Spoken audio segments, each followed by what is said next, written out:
Welcome, everybody. This is Campus Connect Live, where we discuss Ferris feedback for busy Bulldogs. Today I'm here with Evan, who's going to introduce who he is, his involvement with student government, and how he feels about student government. Yeah, thanks for having me, Justin. My name is Evan. I am the Director of Operations in the Student Government Association. And what I do in this role is I oversee the different internal committees within student government, things like the Mental Health Committee, the Physical Health Committee, Campus Connect Live, the Campus Improvement Committee as well. Also the RSO, Collaboration and Unity Committee. Do you think one's redundant, or how do you feel about all those committees? Yeah, I think they do a good job at covering the different areas of things that student government wants to get involved with. There are some different ways they're tied together. It's like Campus Connect Live. This can tie into our marketing, for example. Campus Improvement, they generally work a lot with the board. There are things that Campus Improvement does that the board also works on as well. It's a good way to kind of spread out the responsibilities of student government and include more people, give them more power. Of course, we could always look at making new committees. I don't think that's really needed right now, but we'll always be exploring those possibilities and seeing how we can do things better. I feel that you are one of the people who brought a sort of passion, and as one of the only chairs for campus improvement that consistently held meetings most weeks, I would say that there is a lot of influence that campus improvement has specifically. Now, you mentioned the board. How many members are on the board, and what is the board exactly? I believe there are 8 members on the board. They basically hold the different positions that run student government. So we have the president and vice president, for example. We have me, the director of operations that oversees the committees. We have the director of philanthropy who runs things like charitable events, volunteer events, things like that. They're kind of at the top of student government, organizing things. Attending random events. Yeah, exactly. What is Ferris Feedback Week? This is just one week where we're basically trying to get as much feedback as possible from students just around campus who aren't in student government. We'll basically be going up to people and asking them their perspective on campus, on the university, asking them, do they have any criticisms of the university? What kind of changes do they want to see? And then once we get all of those, take a look at what we can work on. And this is something that we've been looking at with campus improvement, but it's also something that the board and all student government in general looks at. It's just how can we use our power to change the university and give the students a voice. Well, we are going to take just a quick 30 seconds just to give a shout out to our sponsors, and then we'll be right back with more on Ferris Feedback. You just have to attend 2 meetings. And if you attend 2 meetings, you're automatically a General Assembly member. And so General Assembly members can vote on all sorts of matters. They can join internal and external committees, which are the best tool to bring about change on campus. And then they can also run for positions. That was something I was really interested in. I was especially interested in the Campus Improvement Committee because of the ideas and the ideas some of my friends had to improve the Rock specifically. If we are passionate about what we're doing, then there's no reason for the General Assembly to even be excited in the first place. I want everything that we do for the students' benefit to be clearly communicated and articulated to the students.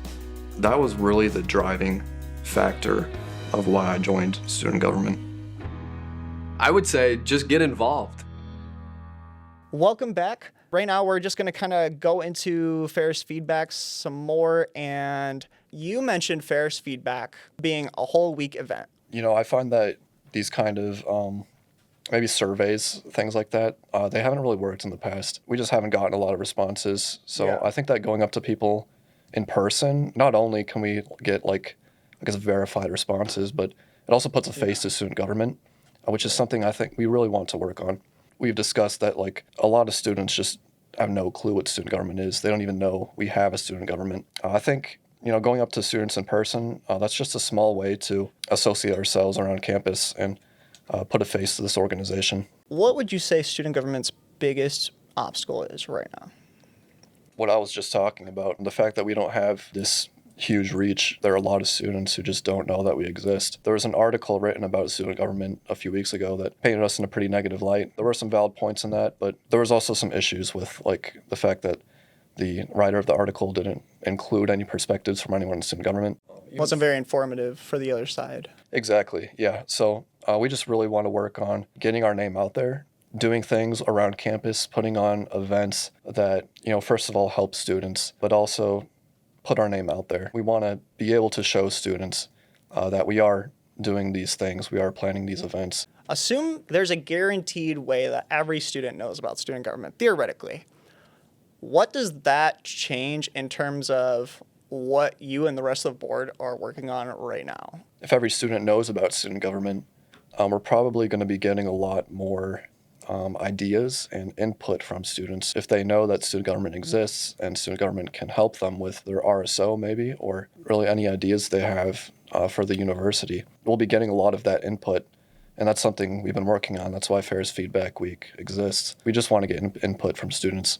If every student on campus knew about us, I think we'd also have an attendance issue. Yeah, it would be really cool to have that consensus among students of like what kind of things they want to see, what they feel strongly about, but also how they feel about what we're doing as an organization. It would be cool to kind of have that feedback from students to be able to say, is what we're doing, is this really what students want? Before we kind of had time to wrap up and everything, I wanted to get your perspective on what is one tiny action a student can take home today that would pay off all semester? Well, I think related to student government, I'll just give a little shout out. We meet Tuesdays at 6 p.m. in the Founders Room in the David Eisler Center. Anybody can join. It's not an exclusive organization. It's a great experience, honestly. It looks great on a resume. You can put forth any ideas you want there if there's something you're passionate about that you want to explore more. And there are even external committees that are kind of separate from student government, but we have people in student government who participate in those. And that's another way to, get your voice heard, but also get more connected with what's going on campus and with the university. Good for developing yourself professionally. There's no interview to get in or anything. Just show up, and after 2 meetings, you'll be a member. So yeah, it's a great idea, I think. When you first attended student government, did you think it was pretty straightforward with like the membership process? And then after you became a general member, or do you think there was a couple things they could have done to maybe make it easier for you to integrate into like the group, or what do you think? I think they do a pretty good job at that. First meeting you show up, you just sit in the back. There's like some rows of chairs where you can sit down. And but the next week, if you show up again, you're basically a member. So you're a member upon your second meeting, and you can sit at like the big table, basically. Sit at the big boy table. Yeah, exactly. If you show up for the first time, you're going to maybe hear some lingo that sounds a little strange, like passing motions and stuff like that. But we have a sheet of paper that outlines all of that, what it means, and how the student government meetings typically operate. A couple outlines. Yeah, exactly. Well, I think that is all about the time we have for today. I did want to thank everybody again for tuning in to today's episode. Make sure you check out Student Government's page on Ferris 360. Don't forget to say hi in the David Eisler Center in the Founders Room on Tuesdays at 6. Thank you again, Evan, for coming out today's episode. Absolutely. Thanks for having me. And you've been listening to Campus Connect Live. We'll see you next week.